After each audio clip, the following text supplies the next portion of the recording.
Audio Jungle.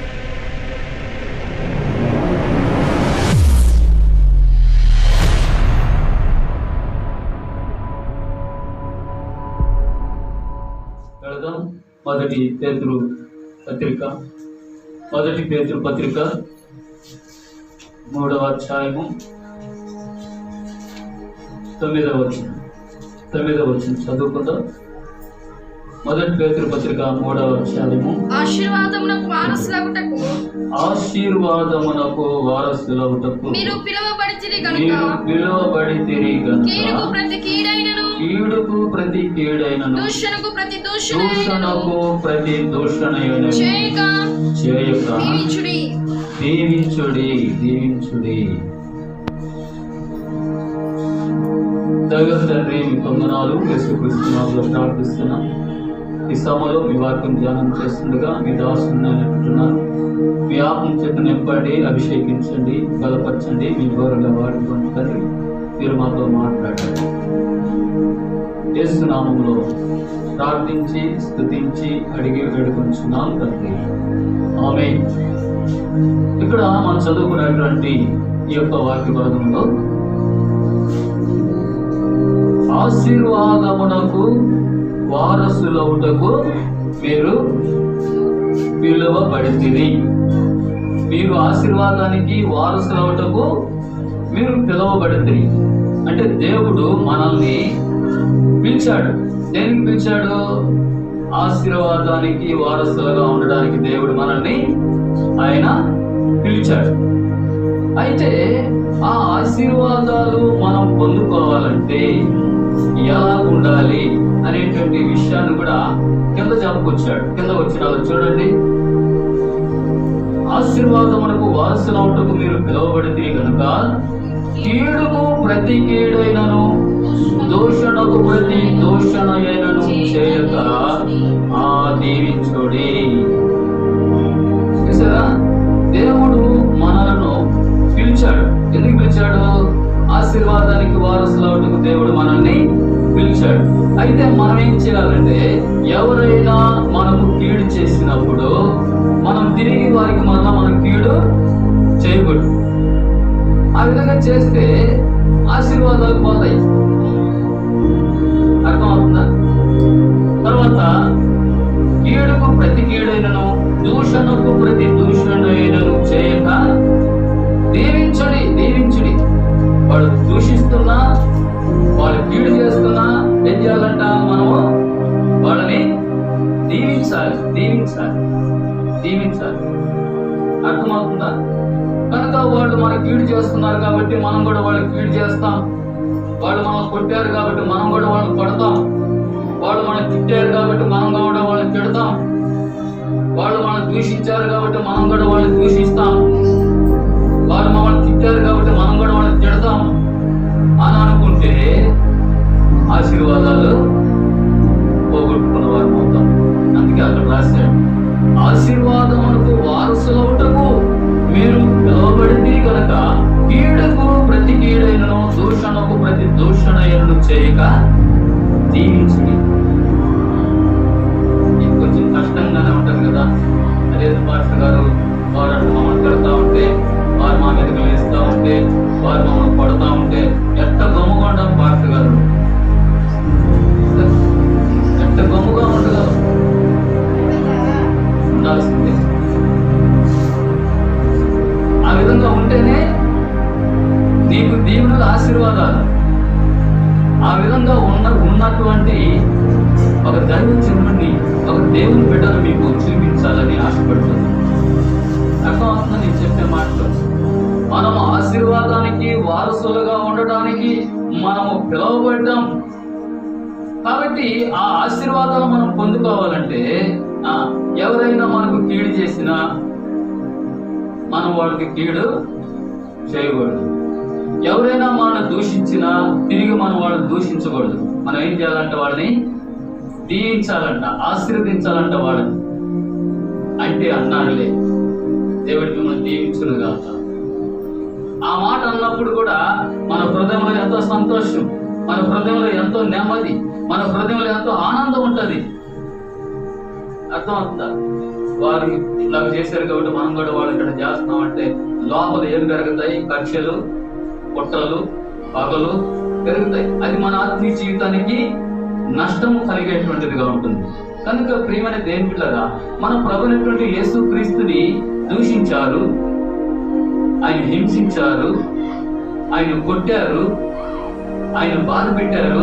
ఆయన నోరు తెరవలేదు. ఆయన ఒకటే ఒక మాట ఉన్నాడు.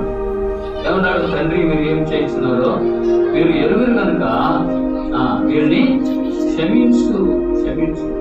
అది యేసుక్రీస్తు ప్రభు వారికి కలిగిన మనస్సు. అందుకే మరి ఫిలిప్పీ పత్రిక 2వ అధ్యాయం 5-6 వచనాలు అంటుంటే, క్రీస్తు యేసుకు కలిగిన మనస్సు మీరు కూడా కలిగి ఉండండి. మీరు కూడా క్రీస్తు యేసుకు కలిగిన మనస్సు మీరు కలిగి ఉండండి. కనుక ప్రేమైన దేవుని బిడ్డలారా, అలాంటి అనుభవం మనం కలిగి జీవించాలి. ఎంతో మంది ఎన్నో రకాలుగా మనల్ని దూషించవచ్చు, తిట్టవచ్చు, కీడు కల్పించవచ్చు, రకరకాలుగా మన మీద ఏదో దేశం పెంచుకోవచ్చు, కుట్రలు పెంచుకోవచ్చు. కానీ అలాంటి వారిని మనం ఏం చేయాలంట? క్షమించాలి, ఓర్చుకోవాలి, సహించాలి. అలాంటి వారిని దీవించాలి. అప్పుడే ఆశీర్వాదాలు మన మీదకి వస్తాయి ప్రియులారా. కనుక ఈ సమయంలో ఆ విధంగా ఓర్చుకున్నటువంటి ఒక దేవుని బిడ్డను, దైవజనుడిని నేను మీకు చూపించాలని ఆశపడుతున్నాను. ఆయన మీద తగువకు వచ్చినా, ఆయన మీద గొడవలు వచ్చినా అన్ని కూడా ఆయన ఓర్చుకున్నాడు, సహించాడు, మౌనంగా వెళ్ళినట్టుగా. ఆయన గురించి మీకు కొన్ని మాటలు నేను చూపిస్తాను. ప్రియమైన దేవుని బిడ్డలారా, మరి ఆదికాండము 26వ అధ్యాయం, ఆదికాండము 26వ అధ్యాయంలో కొన్ని మాటలు మనం చూస్తాం. మొదటి నుంచి 5 వచనాలు. అబ్రహాము దినములలో వచ్చిన మొదటి కరువుగా మరి ఒక కరువు ఆ దేశములో వచ్చెను. అప్పుడు ఇస్సాకు గెరారులో ఫిలిష్తీయుల రాజైన అబీమెలెకునొద్దకు వెళ్ళెను. అక్కడ యెహోవా అతనికి ప్రత్యక్షమై నీవు ఐగుప్తులోనికి వెళ్ళక నేను నీతో చెప్పు దేశం నివసించుము. ఈ దేశమందు పరవాసివైయుండు. నేను నీకు తోడయుండి నిన్ను ఆశీర్వదించెదను. ఏలైనగా నీకును నీ సంతానమునకును ఈ దేశములను ఇచ్చి నీ తండ్రి అయిన అబ్రహాముతో నేను చేసిన ప్రమాణం నెరవేర్చి ఆకాశ నక్షత్రముల వలె నీ సంతానమును విస్తరింపచేసి ఈ దేశములను నీ సంతానమునకు ఇచ్చెదను. నీ సంతానము వలన సమస్త భూలోకములోని సమస్త జనులు ఆశీర్వదింపబడు. అబ్రహాము నా మాట విని నేను విధించిన దాని నా ఆజ్ఞలను, నా కట్టడలను, నా నియమములను గైకొనునని చెప్పాను. ఇక్కడ మనం గమనించినప్పుడు ఇస్సాకుతో దేవుడు మాట్లాడుతున్నాడు. ఇస్సాకు ఆ యొక్క అబ్రహాము దినములలో వచ్చినటువంటి కరువు గాక మరి ఒక కరువు వచ్చినప్పుడు అప్పుడు ఇస్సాకు ఎక్కడికి వచ్చాడంటే గెరారులోనున్న ఫిలిష్తీయుల రాజైన అబీమెలెకునొద్దకు వెళ్ళెను అని రాయబడింది. అంటే ఇస్సాకు ఎక్కడికి వచ్చాడంటే ఫిలిష్తీయులను పరిపాలించేటువంటి రాజు, ఆయన పేరు అబీమెలెకు, ఆయన దగ్గరకు మరి ఇస్సాకు వచ్చినట్టుగా మనం చూస్తున్నాం. అయితే 2వ వచనంలో మనం గమనించినప్పుడు దేవుడు ఆయనకు ప్రత్యక్షమైనాడంట. చూడండి 2వ వచనం. అక్కడ యెహోవా అతనికి ప్రత్యక్షమై నీవు ఐగుప్తులోనికి వెళ్ళక నేను నీతో చెప్పు దేశమందు నివసించము. ఈ దేశమందు పరవశివయుడము. నేను నీకు తోడయుండి నిన్ను ఆశీర్వదించెదను. ఏమంటున్నాడు? నువ్వు ఇక్కడ ఉండవు, నువ్వు పరదేశి ఇక్కడే ఉండు, అయితే నేను నీకు తోడై ఉంటాను, నేను నీకు తోడై ఉండి నేను నీకు క్షేమాన్ని ఇస్తాను, నీకు నెమ్మదిని ఇస్తాను, నీకు సంతోషాన్ని ఇస్తాను, నేను నిన్ను ఆశీర్వదిస్తాను. ప్రేమిన దేవుడారా, దేవుడు ఇక్కడ మాట్లాడుతున్నాడు. ఎందుకంటే అబ్రహాము దేవుడు అని చెప్తాడు కదా, నేను అబ్రహాము దేవుడను, ఇస్సాకు దేవుడను, యాకోబు దేవుడను అని చెప్తూ వస్తాడు అక్కడక్కడ. కనుక అబ్రహామును దేవుడు పిలిచాడు. అబ్రహామా, నేను చూపించే దేశానికి వెళ్ళము, నేను అక్కడ నిన్ను ఆశీర్వదిస్తానని చెప్పి ఇదే ఆదికాండము 12వ అధ్యాయంలో 1, 2, 3, 4 వచనాలు చదువుతామా? ఆదికాండము 12వ అధ్యాయంలో దేవుడు అబ్రహాము, యెహోవా నీవు లేచి నీ దేశము నుండి నీ బంధువుల యొద్ద నుండి నీ తండ్రి ఇంట నుండి బయలుదేరి నేను నీకు చూపించు దేశమునకు వెళ్ళము, నిన్ను గొప్ప జనముగా చేసి నిన్ను ఆశీర్వదించి నీ నామమును గొప్ప చేయుదును, నీవు ఆశీర్వాదముగా నుండు, నిన్ను ఆశీర్వదించు వారిని నిన్ను దూషించు వారిని శపించెదను. భూమి యొక్క సమస్త వంశములు నీ యందు ఆశీర్వదించబడునని అబ్రహాముతో అనగా యెహోవా అతనితో చెప్పిన ప్రకారం అబ్రహాము వెళ్ళను. చాలండి, దేవుడు చెప్పినట్లుగా అబ్రహాము నడుచుకున్నాడు.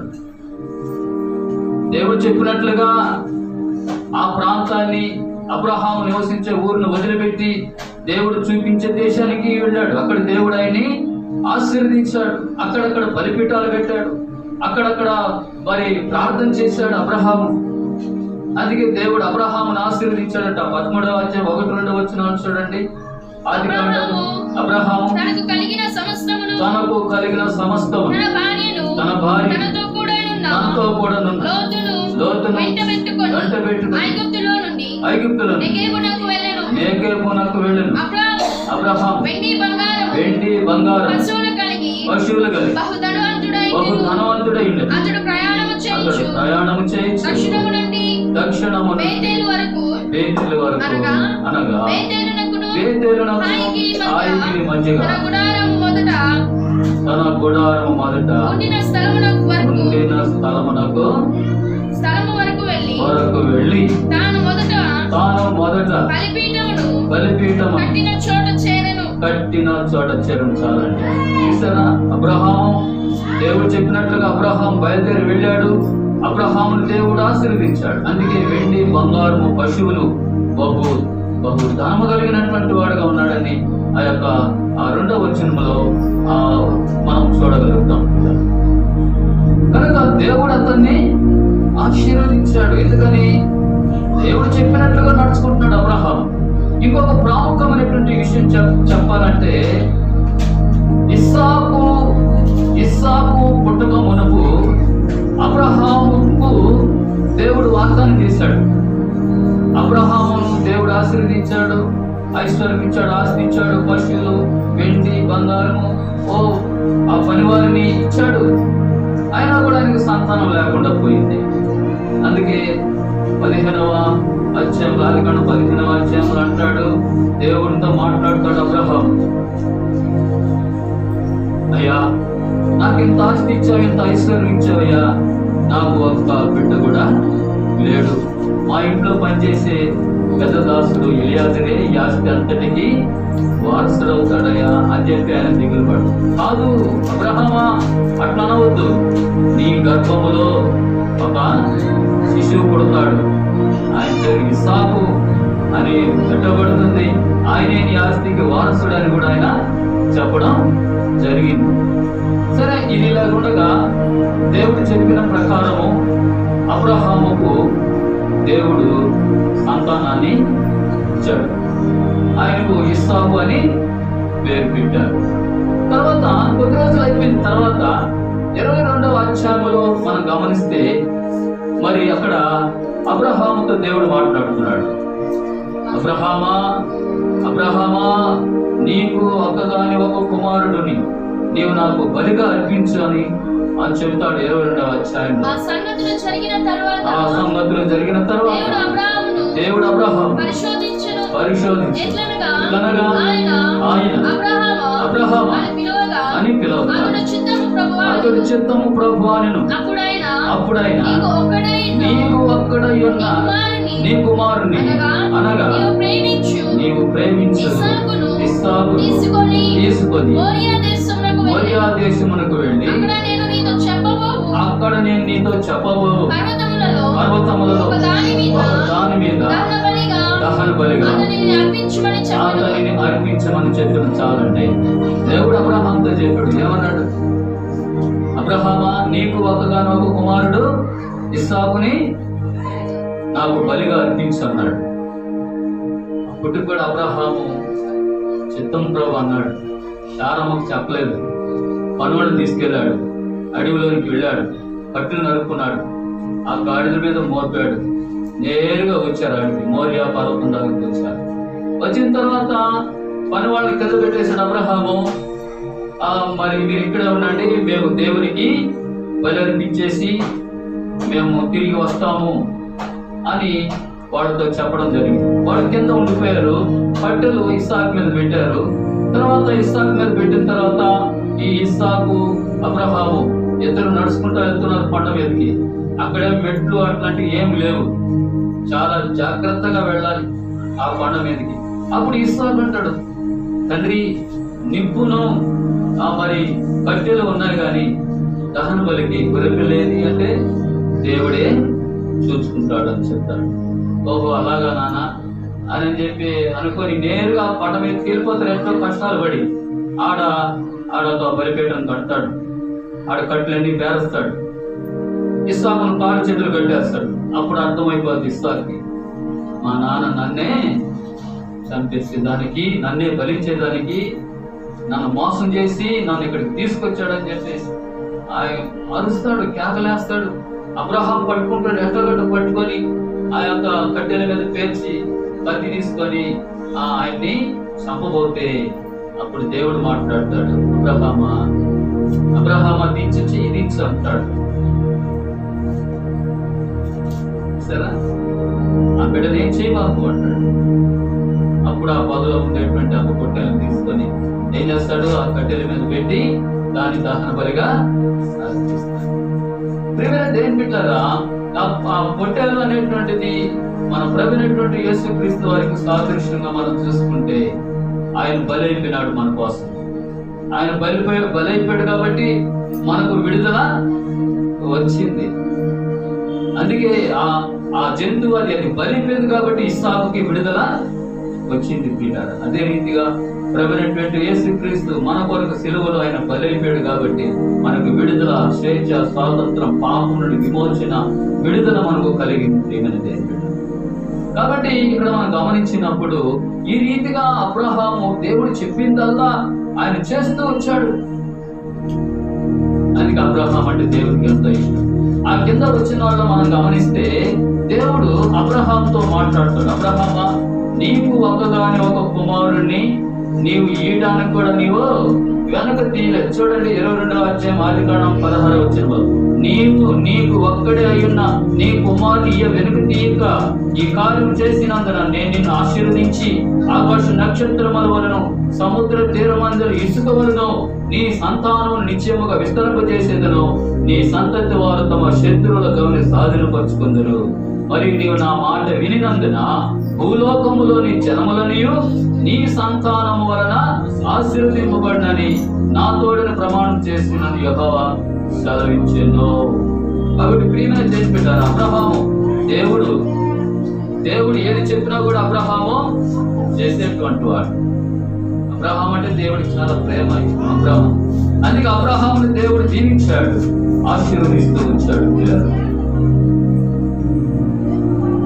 ఇలాంటి కార్యాలను కూడా చేశాడు అబ్రహాము. తర్వాత అబ్రహాము మరణించాడు. కనుక అబ్రహామును బట్టి దేవుడు ఇస్సాకును ఆశీర్వదించాలని ఆయన ఇష్టపడుతున్నాడు. అది ఆయన ఉద్దేశం.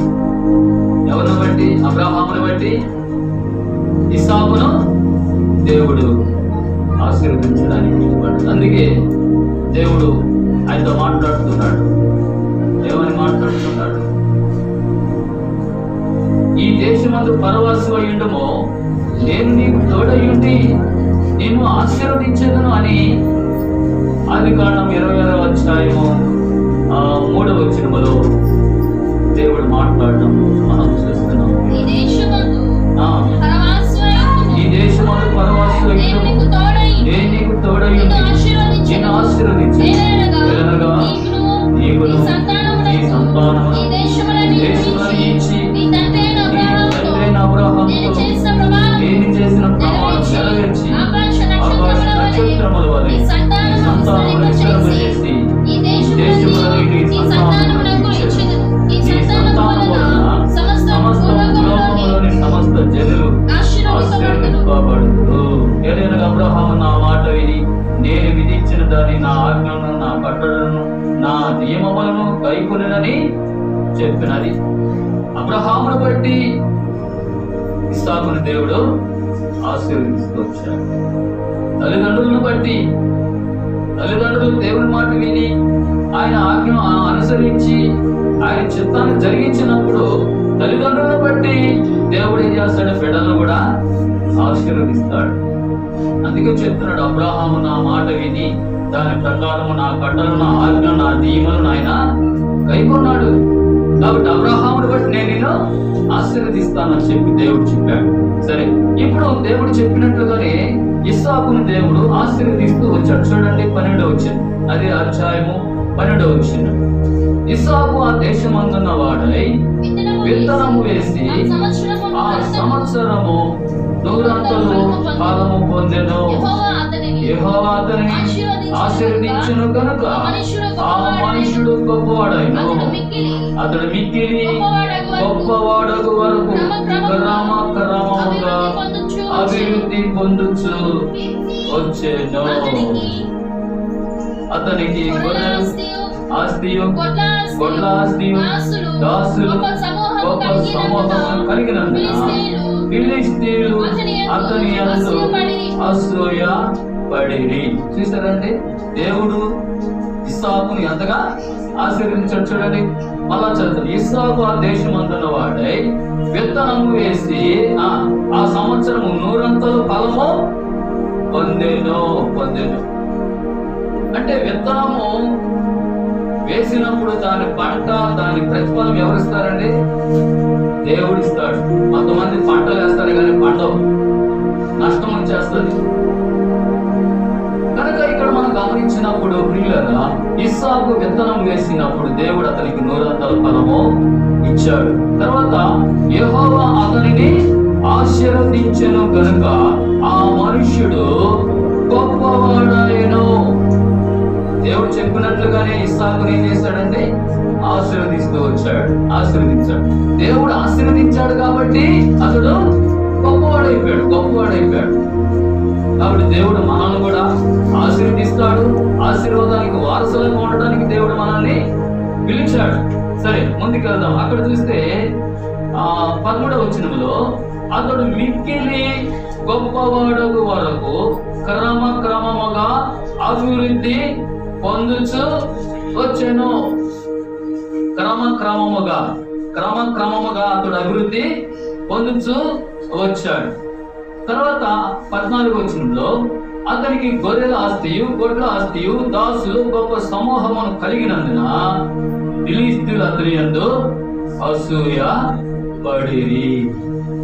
సరే, ఆయన బాగుపడుతుంటే చూడలేక, ఓర్చుకోలేక సణుగులు గొణుగులు బయలుదేరుతూ వచ్చాయి.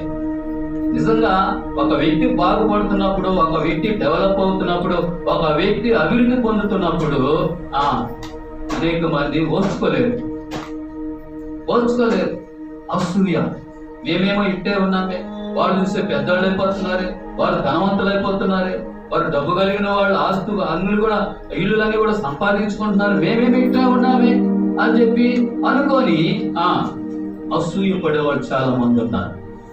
అలాంటి వారిలో ఈ ఫిలిష్తీయులు ఫిలిస్తీన్లో దేశమందు పరవాసిగా వచ్చాడు. అయితే ఫిలిస్తీన్లేమో పేదవాళ్ళుగానే ఉన్నారు, ఇస్సాకు మాత్రం ఆశీర్వదించబడుతూ ఉన్నాడు. కారణం ఏంటి? ఇస్సాకుకి ఎవరు తోడుగా ఉన్నాడు? దేవుడు తోడుగా ఉన్నాడు. దేవుడు ఆయన ఆశీర్వదిస్తూ వస్తున్నాడు పిల్లలు. ఇప్పుడు వీరి పరిస్థితి ఎలాగుంది? వీళ్ళ పరిస్థితి ఎలాగుంది? అసూయ పడిపోయినారు. మేమేమో ఇట్టే ఉన్నాము, ఊరోడు మన ఊరికి వచ్చి ఏడు డెవలప్ అయిపోయినాడు, ఏడు బాగుపడిపోతున్నాడు అని చెప్పేసి అసూయ పడ్డారంట పిల్లలు. చూడండి, అక్కడ మనం గమనిస్తే అసూయ ఈ ఫిలిస్తీన్లలోనే కాదు, అసూయ చాలా మందిలో అసూయ ఉంది. బైబిల్లో చూడండి, మీకు కొన్ని మాటలు చూపిస్తా. అసూయ అనేటువంటిది ఏమండి? చూడండి, ఆదికాండము 30వ అధ్యాయం 1-2 వచనాలు చదివితే, రాహేలు తాను యాకోబునకు పిల్లలు కనకపోవుట చూచి తన అక్కయందు అసూయపడి నాకు గర్భఫలము నీవు లేని యెడల నేను చచ్చెదను అనెను. చూసారా ఏమంటుంది? అక్కయందు అసూయ పడిపోయింది. అక్కకేమో పిల్లలు పుట్టారు, చెల్లెలకి పిల్లలు లేదు. అందుకని అసూయ, అక్క మీద అసూయ పడ్డది. అక్క పిల్లలు నీ పిల్లలు కదా, నీ పిల్లలు ఆ పిల్లలు కదా, ఎందుకు ఏదో అంటారు కదా, ఏదో వేరు బందరం అంటారు స్వార్థ భాష, ఏదో వేరు బందరం అంటారు. ఏంటది? ఏంటి? అక్క పిల్లలు నీ పిల్లలు కదా, ఎందుకో ముద్దులాడు, ముచ్చటించుకో, ఆడిపించుకో, అన్నం పెట్టు, బట్టలు తీసి ఖర్చులు డబ్బులు. ఏమి అక్క పిల్లలైతే ఒకటి, నీ పిల్లలైతే ఒకటా? చూసారా? ఓర్చుకోలేకపోయింది, అసూయ వచ్చేసింది. ఆ భర్త దగ్గరకు పోయి అడుగుతుంది, ఏమో నాకు బిడ్డ కావాలా, వెంటనే. అప్పుడు ఆయన అంటాడు, ఏమమ్మా నేనేమన్నా దేవుడినా? నువ్వు అడిగినప్పుడు వాళ్ళు ఇచ్చేదాన్ని, దేవుడు ఇవ్వాలి కానీ నేనేం చేసేది? కాదు, నువ్వు ఇస్తావా, నేను తాను నన్ను తెచ్చుకోమంటావా? దేవుని అక్కయ్యతో అసూయ పడింది అని రాహేలు. చూడండి, ఇట్లాంటి వాళ్ళు కూడా చాలా మంది ఉన్నారు. ఉన్నారా లేరా? ఉన్నారు. సరే, ఇక్కడ మనం గమనిస్తే మరి మత్తయి సువార్త 27వ అధ్యాయం 18వ వచనంలో మనం గమనిస్తే, అక్కడ ఈ శాస్త్రులు, పరిసయ్యులు, ప్రధాన యాజకులు వీళ్ళందరూ కూడా యేసుక్రీస్తు ప్రభు మీద అసూయతో ఆయన శిలువ మరణ శిక్షకు అప్పగించినట్టుగా మనం చూడగలుగుతాం. కాబట్టి జనులు కూడి వచ్చినప్పుడు చూడండి, పిలాతు నేను ఎవరిని విడుదల చేయాలని కోరుచున్నాను, బరబ్బనా లేక క్రీస్తనబడిన యేసునా అని వారిని అడిగాను. వారు అసూయ చేత ఆయనను అప్పగించిరని అతడు ఎరిగి అతడు ఏమిగాడంట పిలాతు? వీళ్ళు యేసు ప్రభు మీద అసూయ చేతనే వీళ్ళు శిలువ మరణానికి అప్పచెప్పారు. ఎందుకంటే యేసు ప్రభు అద్భుతాలు చేస్తున్నాడు, చనిపోయిన వారిని బ్రతికిస్తున్నాడు, కుష్ఠరోగులను బాగు చేస్తున్నాడు, రోగులను స్వస్థపరుస్తున్నాడు. 5 రొట్టెలు 2 చేపలు 5,000 మందికి పంచిపెట్టారు, 12 గంపలు మిగిలాయి. ఇట్లాంటి అద్భుత ఆశ్చర్య కార్యాలు చేస్తుంటే ప్రజలందరూ కూడా యేసు ప్రభు వెంట వెళుతున్నారు. ఈ శాస్త్రులు, పరిసయ్యులు వాళ్ళు ఏమంటారంటే, ఒక్కడు కూడా మా వెంట రావడం లేదే, అందరూ యేసు ప్రభు వెంట వెళ్తున్నారే. కాబట్టి యేసు ప్రభు ఉండకూడదు భూమి మీద, ఆయనని ఎలాగైనా చంపేయాలని వాళ్ళు కుట్ర పన్నున్నారు.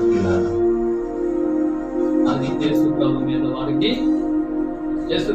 వారికి అసూయ కలిగింది.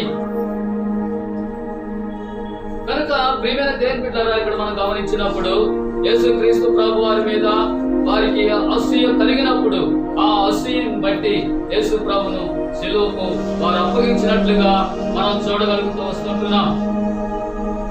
కనుక ఇంకొక మాట మనం గమనించినట్లయితే ప్రియమైన దేవుని బిడ్డలారా, 1 పేతురు 2వ అధ్యాయము 1-2 వచనాలు చదువుతారా? ప్రభువు దయాళుడని మీరు రుచి చూచి ఉన్న ఎడల సమస్తమైన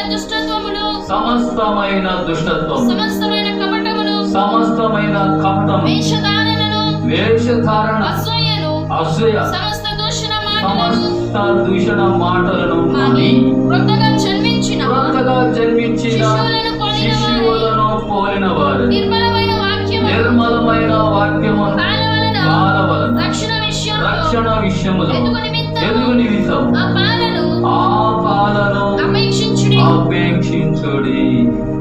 ఏమంటున్నాడు ఇక్కడ కూడా? సమస్తమైన దూషణ మాటలను, వేషధారణ, అసూయ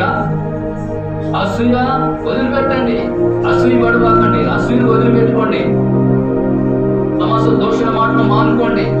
కొత్తగా జన్మించిన శిష్యులను పోలిన వారై రక్షణ విషయంలో ఎదుగు నిమిత్తము వాక్యం అనే పాలన మీరు అపేక్షించండి అని అక్కడ రాయబడింది. కాబట్టి ప్రేమిని దేనిపెట్టారా? ప్రతి మనిషిలో అసూయ అనేటువంటిది ఉంటనే ఉంది. అసూయ వచ్చినప్పుడు ఎలా ఉంటారు వాళ్ళు? బాగా దేశం పొట్ట, ఆ మనిషి మన ఎదుట లేకుండా ఉంటేనే మంచిది అని చెప్పుకునేటువంటి ఆలోచనలకు వచ్చేస్తారు చివరికి. అదే ఇక్కడ జరిగింది. ఆయనేమో ఆశీర్వదించబడుతున్నాడు, దేవుడు ఆయన ఆశీర్వదిస్తున్నాడు. అక్కడుండే ఫిలిష్తీయులందరికంటే గొప్పవాడైపోయాడు. అందుకే ఆయన మీద, ఇస్సాకు మీద ఫిలిష్తీయులు ఏం చేయబడ్డారంటే అసూయపడు. అంటే ఇతరులు అసూయపడి అంతగా దేవుడు ఆయన బిడ్డని ఆశీర్వదించాడు. మరి నిన్ను కూడా ఆశీర్వదిస్తాడు.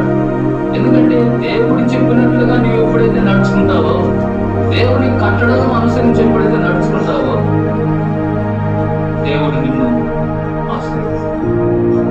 కనుక ఇక్కడ మనం గమనిస్తే చూడండి, ఇప్పుడు ఆదికాండం 26వ అధ్యాయము 16-15 వచనం చూద్దాం. అతని తండ్రి అబ్రహాము దినములలో అతని తండ్రి దాసులు త్రవ్విన బావులన్నింటినీ ఫిలిష్తీయులు మన్ను పోసి పూడ్చివేసి ఓర్చుకోలేకపోయారు. వారములెంతనం వచ్చేసింది. వాడు తవ్విన బావులన్నింటినీ కూడా ఫిలిష్తీయులు ఏం చేశారు? మన్ను పోసి పూడ్చేశారు. ఏమంటే బావులు పూడ్చేస్తే ఇక నీళ్ళెట్టు తాగుతారు? వాడు చేయరు, ఇతరులు చేస్తే ఓర్చుకోలేరు. అబ్రహాము తవ్విన బావులని ఏం చేశారంటే వాళ్ళు పూడ్చేశారు. తవ్వడం కష్టమా? పూడ్చివేయడం కష్టమా? తవ్వడం కష్టం. ఎంతో లోతు తవ్వితేనే కానీ నీళ్లు ఓటలు బయటికి రావు. అంత కష్టపడి బావులు తవ్విస్తే ఈ ఫిలిష్తీయులు ఏం చేశారు? ఓర్చుకోలేక అసూయ చేత కుట్ర పగలతో ఏం చేశారు? బావులు పూడ్చివేశారు. సరే, ఇది అలా జరిగింది. తర్వాత కింద 16వ వచనంలోనికి మనం చూస్తే అక్కడ అబీమెలెకు మాట్లాడుతున్నాడు. నీవు మాకంటే బహు బలము గలవాడవు కనుక మా యొద్ద నుండి వెళ్ళిపోమని ఇస్సాకుతో చెప్పగా, ఇస్సాకు అక్కడి నుండి వెళ్ళి గెరారు లోయలో గుడారము వేసుకుని అక్కడ నివసించెను. ఏం మాట్లాడాలి బిడ్డ? అబీమెలెకు ఎవరు? ఆ ఫిలిష్తీయులను పరిపాలించే రాజు. ఆ రాజు ఏమంటున్నాడు? నీవు మాకంటే బహు బలము గలవాడు కనుక మా యొద్ద నుండి వెళ్ళిపోమని ఇస్సాకుతో చెప్పగా, ఎవరండి బలము కలిగిన వాడు? ఒక రాజా? ఒక సామాన్య మనుషుడా? రాజు. కానీ ఆ రాజు ఏమంటున్నాడు? నువ్వు మాకంటే బహు బలం గలవాడు కనుక మా యొద్ద నుండి నువ్వు వెళ్ళిపో. చూసారా ఏం జరిగింది? ఏం చేశాడు వాళ్ళని? అసూయ, ఓర్చుకోని. ఇతను ఎక్కడి నుంచో వచ్చాడు, మా ఊరికి వచ్చాడు. మా ఊరిలో మాకంటే గొప్పవాడు అయిపోయినాడే. ఎట్టయిపోయాడు గొప్ప? దేవుడు ఆశీర్వదించాడు కదా. మరి అబీమెలెకుని ఎందుకు దేవుడు ఆశీర్వదించలేదు? రాజు కదా. కానీ అబీమెలెకు దేవుని మార్గంలో నడుచుకోలేదు. దేవుని కట్టడలను అనుసరించి నడుచుకోలేదు. కానీ ఇస్సాకు మాత్రము దేవుని కట్టడలను అనుసరించి నడుచుకుంటున్నాడు కాబట్టి దేవుడు ఆయన్ని ఆశీర్వదించాడు. ఎవరైతే దేవుణ్ణి అనుసరించి నడుచుకుంటారో, ఎవరైతే దేవుని ఆజ్ఞను పాటిస్తారో అటువంటి వారిని దేవుడు తప్పకుండా ఆశీర్వదిస్తాడు. సరే, ఇప్పుడు ఇస్సాకుని వెళ్ళిపోమని చెప్పాడు అబీమెలెకు రాజు. ఏం చేశాడు? రాజు చెప్పాడు కదా అని మౌనంగా వెళ్ళిపోయి ఆ గెరారు లోయలో గుడారం వేసుకుని అక్కడ నివసించాను అని రాయబడింది. అంటే అదే ఊరిలో దూరంగా వెళ్ళిపోయినాడు. ఒక లోయ. లోయ అంటే ఎలా ఉంటది? కొండలు, లోయలు ఇట్లాగా. కొండలు అంటే ఎత్తు స్థలాల్లో ఉంటాయి, లోయలు అంటే కింద లోతు దిగు స్థలాల్లో ఉంటాయి అన్నమాట. కనుక గెరారు లోయలోకి వెళ్ళిపోయి అక్కడ గుడారం వేసుకొని అక్కడ నివసిస్తున్నాడు. రైట్, మంచిది. 18వ వచనం చూడండి. అప్పుడు తన తండ్రి అయిన అబ్రహాము దినములలో త్రవ్విన నీళ్ల బావులు ఇస్సాకు తిరిగి త్రవించెను. ఏలయనగా అబ్రహాము మృతి పొందిన తర్వాత ఫిలిష్తీయులు వాటిని పూడ్చివేసేది. అంటే పూడ్చివేసిన బావుల్ని మళ్ళా ఇస్సాకు ఏం చేశాడు? త్రవ్వించాడు. మళ్ళా నీళ్లు వచ్చాయి. త్రవ్విన తర్వాత చూడండి 19వ వచ్చింది.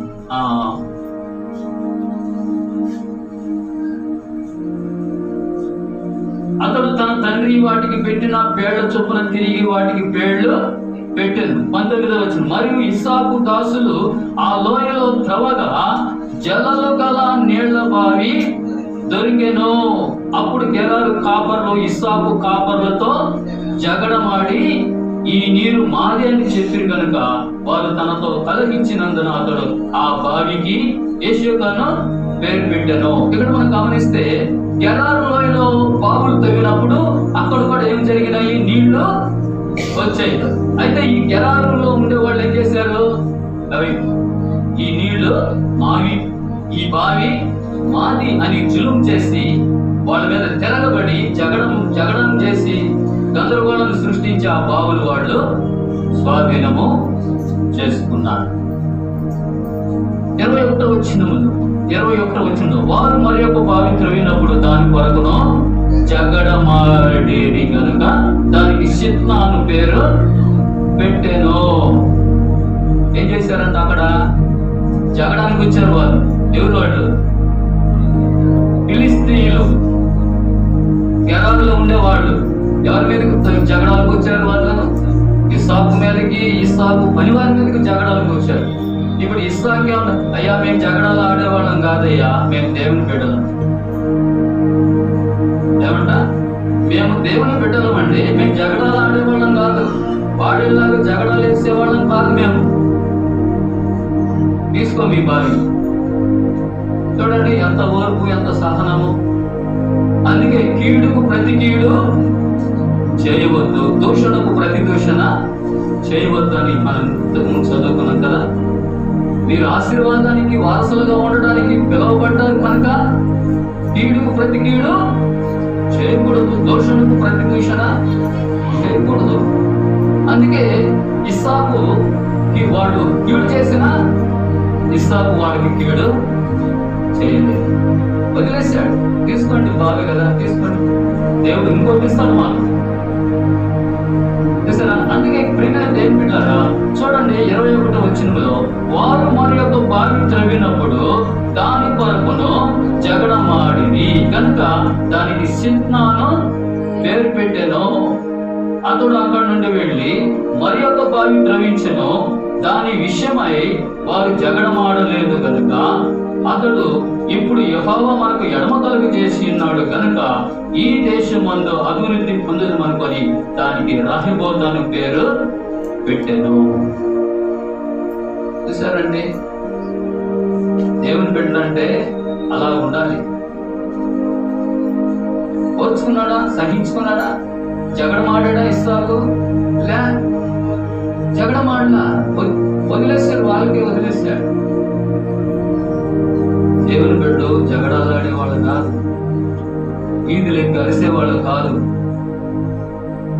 ఎవరు ఏమన్నా మౌనం వహించుకొని దేవునికి అప్పచెప్పుకొని పోయేవాడు వాడు.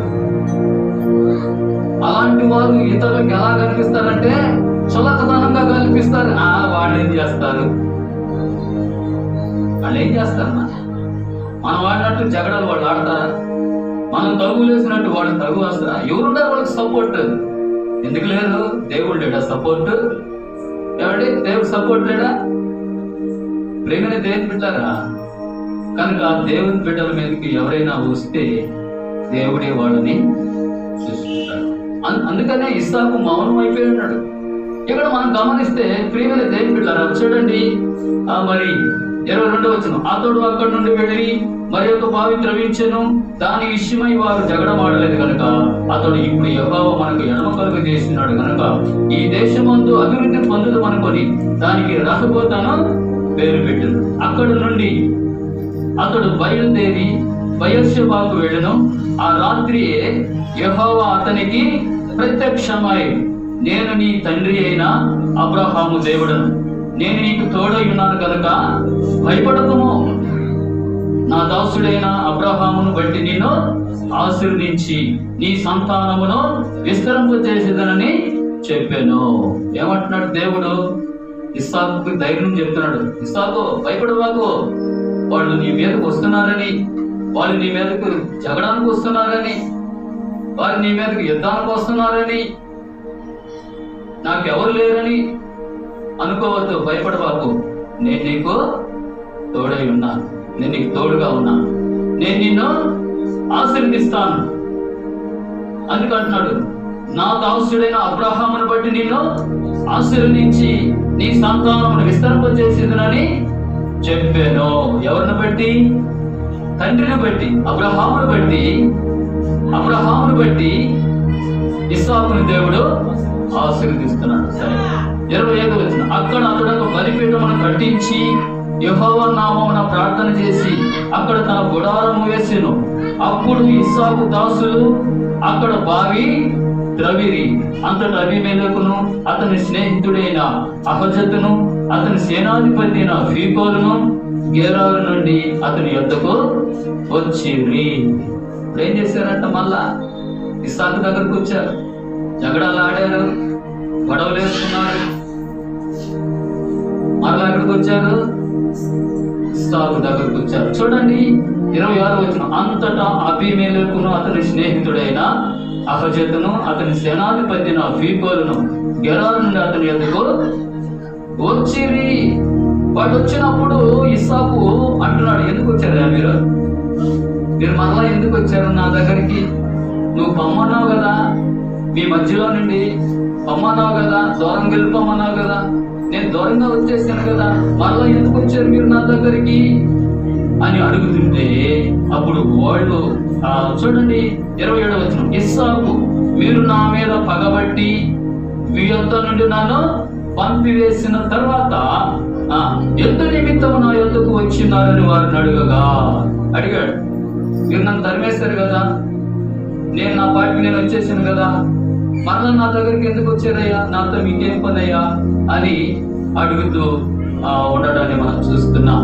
అయితే చూడండి 28వ వచనం, వారు నిశ్చయముగా యెహోవా నీకు తోడై ఉండుట చూచితిమి గనుక మనకు అనగా మాకును నీకును మధ్య ఒక ప్రమాణం ఉండవలే అని. మేము నిన్ను ముట్టగా నీకు మేలే తప్ప మరేమీ చేయక నిన్ను సమాధానము పంపివేసినము గనుక నీవును మాకు కీడు చేయకుండానట్లు నీతో నిబంధన చేసుకుందామని అనుకుంటివి. ఇప్పుడు నీవు యెహోవా ఆశీర్వాదము పొందిన వాడవని. చూసారా, వాడు గుర్తించారు, వాడు తెలుసుకున్నాడు, ఈయన దేవుని మనిషి, ఈయన దేవుని బిడ్డ, ఈయనకు దేవుడు తోడై ఉన్నాడు. అదే చెప్తున్నారు, అయ్యా దేవుడు నీకు తోడుగా ఉండటమేమో చూచితివి కనుక మాకు మీకు మధ్య ఒక ప్రమాణం ఉండవచ్చు అంటున్నారు వారు. అయ్యా మేము నిన్ను ముట్టక నీకు మేలే తప్ప మరేమీ చేయక నిన్ను సమాధానముగా పంపివేసి కనుక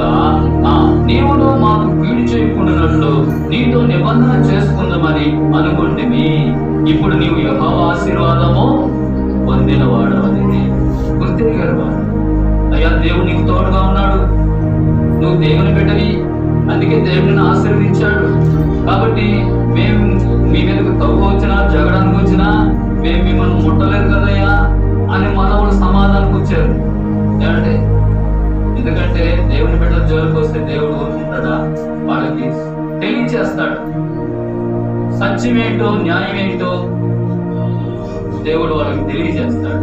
అందుకే ఇప్పుడు ఎక్కడికి వచ్చారు? వాడు పాళ్ళ బేరానికి వచ్చారు. వాళ్ళు ఎక్కడికి వచ్చారు? చేసిందంతా చేశారు, జగడాలు ఆడారు, భార్యలు పూడి చేశారు, ఇస్సాకు మీద పుట్ట పన్నారు, దూరంగా పంపించారు. అయినా దేవుడు ఎక్కడికి రప్పించాడు? వాళ్ళని మరలా ఇస్సాకు దగ్గరికి దేవుడు వాళ్ళని రప్పించాడు. అప్పుడు చూడండి, వాడు సమాధానం పడుతున్నాడు. 30 వచ్చింది. అతడు వారికి విందు చేయగా వారు అన్నపానములు పుచ్చుకొనిరి. తెల్లవారినప్పుడు వారు లేచి ఒకరితో ఒకడు ప్రమాణం చేసుకొని తర్వాత ఇస్సాకు వారిని సాగనంపగా వారు అతని యొద్ద సమాధానముగా వెళ్ళిరి. సమాధానం పడ్డారు. ఏమంటే సమాధానం పడ్డారు, చెప్పుకున్నారు, అయ్యా ఇక మీదట మేము నీ జోలికి రాము, ఎందుకంటే నీ దేవుడు నీకు తోడుగా ఉన్నాడు. దేవుడు నిన్ను ఆశీర్వదించాడు, దేవుడు నీకు తోడుగా ఉండి నిన్ను ఆశీర్వదించాడు కాబట్టి నువ్వు ఎంత గొప్పవాడు అయిపోయినావు. మేమేమో అట్లాగే ఉన్నాం, మాలో ఎదుగులేదు బతుకులేదు, ఏడేసిన గొంగడు అంటే అట్లాగే ఉన్నామయ్యా.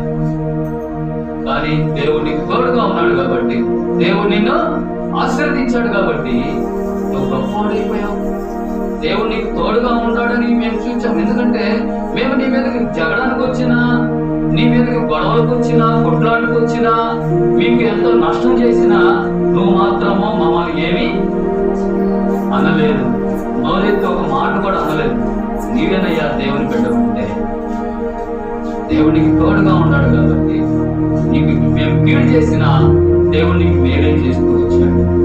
చూడండి, దేవుని వాక్యంలో రోమీయులకు రాసిన పత్రిక 12వ అధ్యాయము 15 నుంచి 21 వచనాలు చదువుకుందామా? రోమీయులకు రాసిన మరి పత్రిక 12వ అధ్యాయం 17 నుండి 21 వచనం వరకు చదువుకుందాం. చూడండి, కీడుకు ప్రతి కీడు ఎవరికి చేయవద్దు, మనుష్యులందరి దృష్టికి యోగ్యమైన వాటిని గురించి ఆలోచన కలిగి ఉండుడి. శక్యమైతే మీ చేతనైనంత మట్టుకు సమస్త మనుషులతో సమాధానముగా ఉండుడి. ప్రియులారా, మీకు మీరే పగ తీర్చుకొనక దేవుని ఉగ్రతకు చోటు పగ తీర్చుట నా పని, నేనే ప్రతిఫలం నిత్తును అని ప్రభు చెప్పుచున్నాడని రాయబడింది. కాబట్టి నీ శత్రువు ఆకలి కొని ఉంటే అతనికి భోజనము పెట్టుము, తప్పికొని ఉంటే దాహమిమ్ము. అలాగు చేయుట వలన అతని తల మీద నిప్పులు కుంపగా పోయిదు. కీడు వలన జయింపబడక మేలు చేత కీడును జయించను. ఇస్సాకు చేసింది అదే. వాడు కీడు చేయలే, మేలు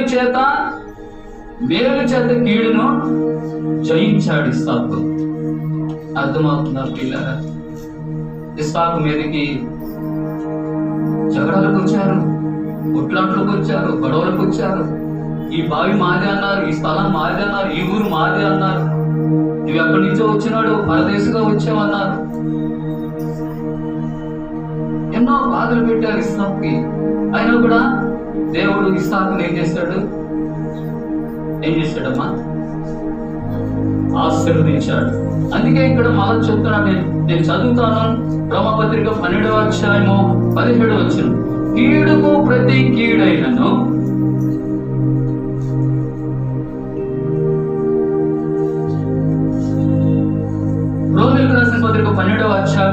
17వ వచనంలో కీడుకు ప్రతి కీడైనా కీడు ఎవరికి చేయవద్దు. నీకెవరైనా కీడు చేస్తే నువ్వు మరలా తిరిగి వాళ్ళకి కీడు చేయకూడదు.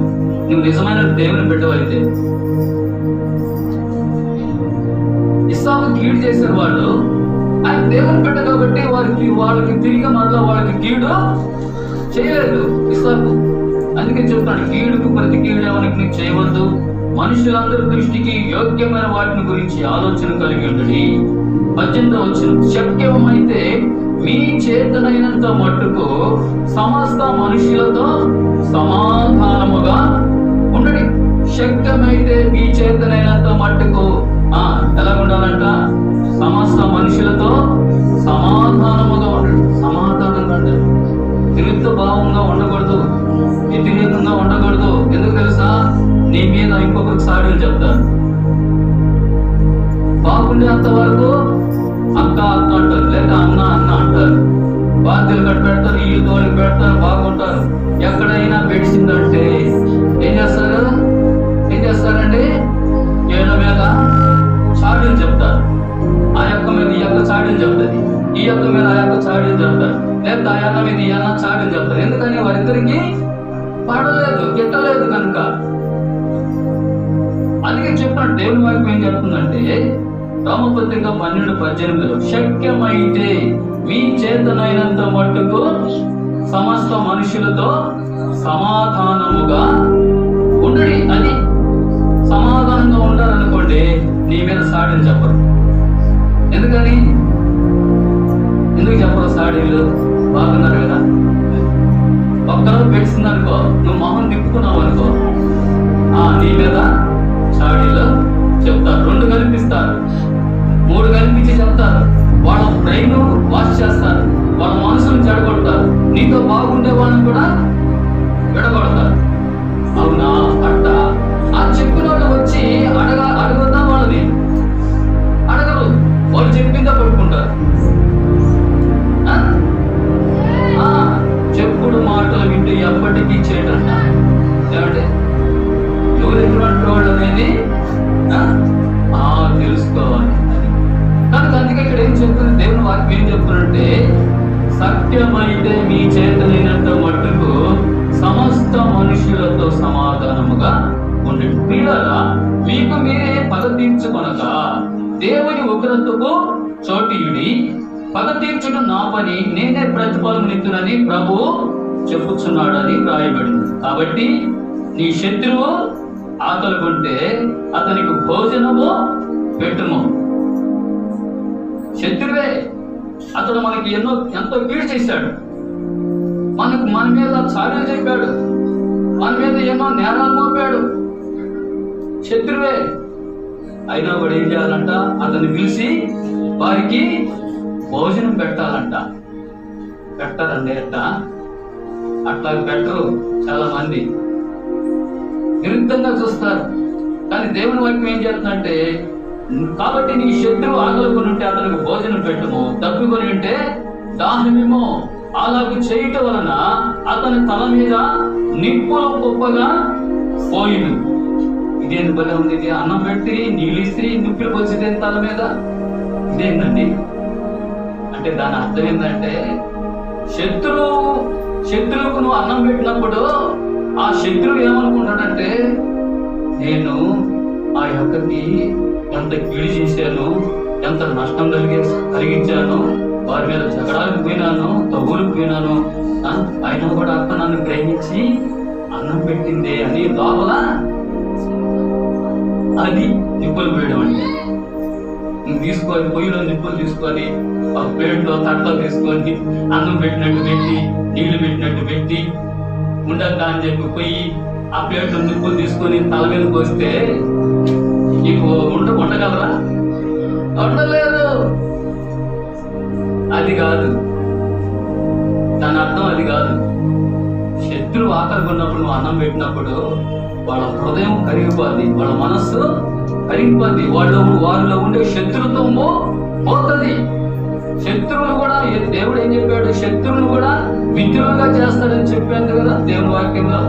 అలాగా మరి శత్రువుకి భోజనం పెట్టినప్పుడు, అన్నం పెట్టినప్పుడు, నీళ్ళు ఇచ్చినప్పుడు వాళ్ళలో ఉండేటువంటి శత్రుత్వం ఏమైపోతుంది? పోతుంది. అర్థమవుతుంది? అదే ఇక్కడ రాసిన మాట. అలా చేయటం వలన అతని తల మీద నిప్పులు గొప్పగా పోయిడు. కీడు వలన జయింపబడక మేలు చేత కీడును జయించు. ఏమంటే నిప్పులు తల మీద పోస్తే ఏమైపోతుంది అంటే కోరితలు అయిపోతుంది. నిప్పులు నిజంగా తల మీద నిప్పులు పోస్తే ఏమైపోతుంది? తల కోరితలు అయిపోతుంది, కాలిపోతుంది కదా. చూసేదానికి అందంగా ఉండదు. నేటి దినాలు ఎట్టున్నారంటే జడ కొంచెమైనా సౌండ్ పెట్టుకుని అలాంటి జడ, అబ్బా ఎంత పెద్ద జడ అది అనిపించుకునే వాడు ఉన్నారు. జడ పోడతానే అని కొంచెం ఆ ఇంటికి కొంచెం పొట్టి జడ, దానికి తగ్గట్టు పెద్ద సవరం, మోకాడ దాకా పొడుగు, నా జడ లాంటి జడ ఎవరికి లేదు అనిపించుకునేటట్లుగా ఆ సవరంగా ఏదో ఒకటి రెడీ పెట్టి కొనుక్కొని వచ్చుకొని జడలు వేసుకొని పోతా ఉంటే అక్క జడ చూడు ఎంత పొడుగో, నా ఇంటిలో చూడు ఎంత పొట్టు. అని కారణం ఏంటి? అది సవరము, అది రెడీమేడ్ ఎంట్రికలు, సవరం ఫిట్లరా. ఎలాంటి వాళ్ళు ఉన్నారు కనుక వారి తల మీద నిప్పులు పోసినట్టు వారిగా ఉండాలంటే అన్నం పెట్టాలి. శత్రువుకి అన్నం పెట్టాలి, శత్రువుకి అన్నం పెట్టాలి. ఆకలి పట్టే అన్నం పెట్టాలి, దాహం అయితే దాహానికి నీళ్ళు ఇవ్వాలి. అది దేవుని యొక్క వాక్యము చెప్పేది. కనుక కాబట్టి నీ శత్రువు ఆకలి కొంటే అతనికి భోజనం పెట్టము, దప్పికొనింటే దాహమేమో. అలాగే చేయడం వలన అతని తల మీద నిప్పులు కుప్పగా పోయిదు. కీడు వలన జయింపబడక వేరు చేత కీడును జయించు. అంటే ఇస్సాకు చేసిన పని. ఇస్సాకు మీదకి శత్రువులుగా వచ్చారు, శత్రుత్వం పెంచుకున్నారు. అబీమెలెకు రాజు, ఫిలిస్తీన్లు వారందరూ కూడా జగడానికి వచ్చారు, గొడవలకు వచ్చారు, కొట్లాటకు వచ్చారు. ఇస్సాకు తొలగించిన బాగులని మాయని పీకేసుకున్నారు. ఆయన కూడా మౌనం వహించాడు. వాళ్ళకి అర్థమైపోయింది, ఇతనికి దేవుడు తోడుగా ఉన్నాడు.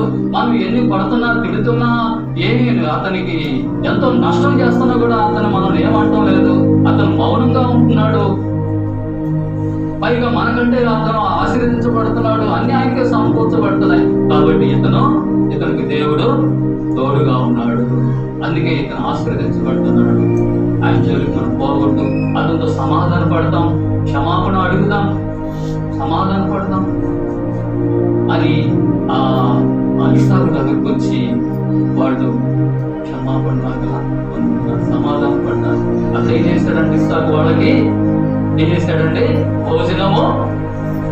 భోజనం పెట్టాడు. వారందరూ కూడా సంతోషంతో తిన్నారు. తిరిగి వాళ్ళు ఏమైపోయినారు? వారి దారిలో వారు. కాబట్టి ప్రియమైన దేవుని బిడ్డలారా, 1 పేతురు 3:9 ప్రకారం మీరు ఆశీర్వాదానికి వారసులుగా ఉండడానికి పిలువబడినారు కనుక ప్రతి కీడు చేయక, దూషణకు ప్రతి దూషణ చేయక, కీడును వేరు చేత జయించుడే. కాబట్టి ప్రియమైన దేవుడు, అలాంటి జీవితాలు మనం జీవించినట్టుగా దేవుడు మనకు సహాయం చేయడుగాక. ఇస్సాకును ఆశీర్వదించిన దేవుడు మనల్ని కూడా ఆశీర్వదించుగాక.